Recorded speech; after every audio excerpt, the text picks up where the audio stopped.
वसंत का मौसम था और हवाओं में पराग की भीनी भीनी खुशबू।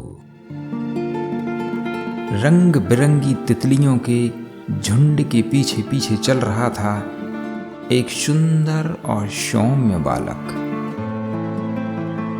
यह बालक और कोई नहीं, यह था गणाधिपति राजा शुद्धोधन का पुत्र सिद्धार्थ। तितलियों का पीछा करते करते सिद्धार्थ एक विशाल वृक्ष के नीचे जा पहुंचा।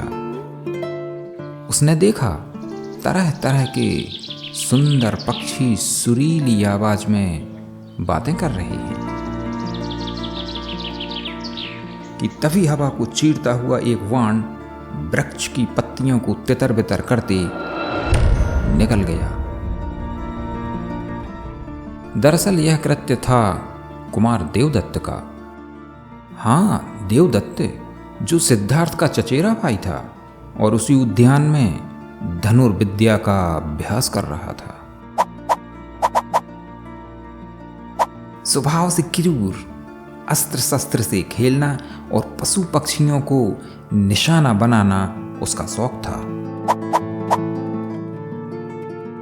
एक दिन सिद्धार्थ एक विशाल वृक्ष के नीचे ध्यान का अभ्यास कर रहे थे। ध्यान की गहराइयों में डूबे सिद्धार्थ शांति का अनुभव कर रहे थे कि अचानक से उनकी गोद में आसमान से एक हंस गिरा। सिद्धार्थ ने देखा वह घायल था, उसके पंख से रक्त बह रहा था। सिद्धार्थ ने अपना कीमती वस्त्र फाड़ उस हंस के पंख पर बांध उसे पानी पिलाने लगी कि तभी पैरों को पटकता और धमकाता हुआ हंस की तलाश में देवदत्त पहुंचा। देवदत्त ने कहा, सिद्धार्थ, यह शिकार मेरा है, इसे अभी वापस कर दो। हंस को अपनी ओर समेटते हुए सिद्धार्थ ने कहा, ज्येष्ठ है, परंतु यह तो आसमान से गिरा है। देवदत्त ने कहा, हाँ तो इस पर मैंने ही धनुष से निशाना साधा था। सिद्धार्थ, तुम्हें इसे देने में क्या आपत्ति है? सिद्धार्थ ने कहा, ज्येष्ठ, परंतु तुम इसका क्या करोगे? देवदत्त ने कहा, मैं इसे मरते और तड़पते देखना चाहता हूं ताकि अगला बाण और भी घातक चला सके। सिद्धार्थ ने कहा, ज्येष्ठ, इसके लिए तुम मिट्टी, पत्थर या लकड़ी का खिलौना पक्षी भी इस्तेमाल कर सकते हो।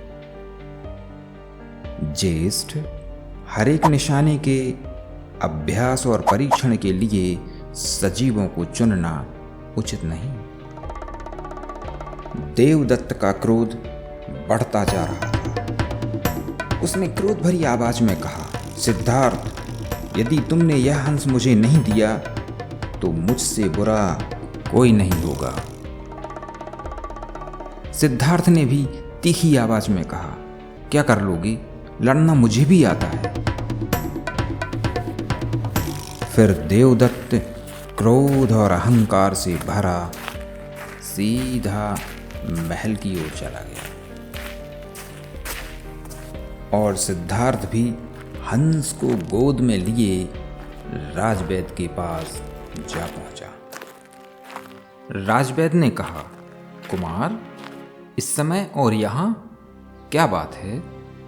कक्ष में ही बुलवा लिया होता। सिद्धार्थ ने बड़ी मासूमियत से कहा, राजवैद्य, इसका पंख टूट गया है और रक्त भी बह रहा है, ठीक तो हो जाएगा ना? राजवैद्य ने कहा, हाँ हाँ, क्यों नहीं, यह अवश्य ही ठीक हो जाएगा। फिर राजवैद्य सिद्धार्थ की करुणा और मासूमियत भरी बातें सुन मुस्कुराते हुए हंस को औषधीय लेप लगाने लगा। उधर देवदत्त कक्ष में बेचैन और परेशान था। वह क्रोध की ज्वाला में जल रहा था। वह कक्ष से बाहर आया और न्याय सभा का न्याय घंटा बजाने लगा। महाराज सिंहासन पर विराजमान थे और मंत्रियों से मंत्रणा कर रहे थे। राजा ने अपने मंत्री से कहा, मंत्रीवर, देखो तो जरा इस समय कौन याचक आया है। तभी क्रोध की मुद्रा में देवदत्त राजसभा में उपस्थित हुआ। महाराज ने कहा, देवदत्त, क्या बात है जो तुम्हें न्याय घंट बजाने की जरूरत पड़ गई? महाराज, मेरे साथ अन्याय हुआ है। पुत्र, किसने किया तुम्हारे साथ अन्याय? मुझे बताओ, मैं उसे अभी दंडित करूंगा। कुमार सिद्धार्थ ने, देवदत्त ने कहा। और फिर हंस की सारी बात उसने महाराजा को बता दी। और फिर महाराज ने कुमार सिद्धार्थ को सभा में उपस्थित होने का आदेश दिया। कुछ ही समय में कुमार सिद्धार्थ हंस के साथ सभा में उपस्थित हो गए। महाराज ने पूछा, सिद्धार्थ, क्या यह सत्य है कि यह हंस देवदत्त का है? नहीं पिताजी, सत्य तो यह है कि यह हंस ना ही देवदत्त का है और ना ही मेरा। हाँ, परंतु इसका शिकार अवश्य ही देवदत्त ने किया है। महाराज ने कहा, तो तुम यह तो मानते हो ना कि यह शिकार देवदत्त का है? नहीं पिताजी, यह अभी जीवित है और मेरी शरण में है। यह देवदत्त का कैसे हो सकता है? देवदत्त ने कहा, शिकार करना और शिकार पर अधिकार भी क्षत्रियों का पारंपरिक गुण और न्यायिक अधिकार है। सिद्धार्थ ने कहा, निर्बलों और शरण में आए हुए की सुरक्षा करना भी प्रत्येक मानव का कर्तव्य है। पिताजी, कर्तव्य हमेशा बड़ा होता है इन पारंपरिक गुणों से, ऐसा गुरुजन कहते हैं। नन्हे सिद्धार्थ के मुख से 80 वर्ष जैसी विद्वत्तापूर्ण बातें सुन राजा शुद्धोधन अत्यधिक प्रभावित हो गया। और फिर महाराज ने वह हंस सिद्धार्थ को दे दिया।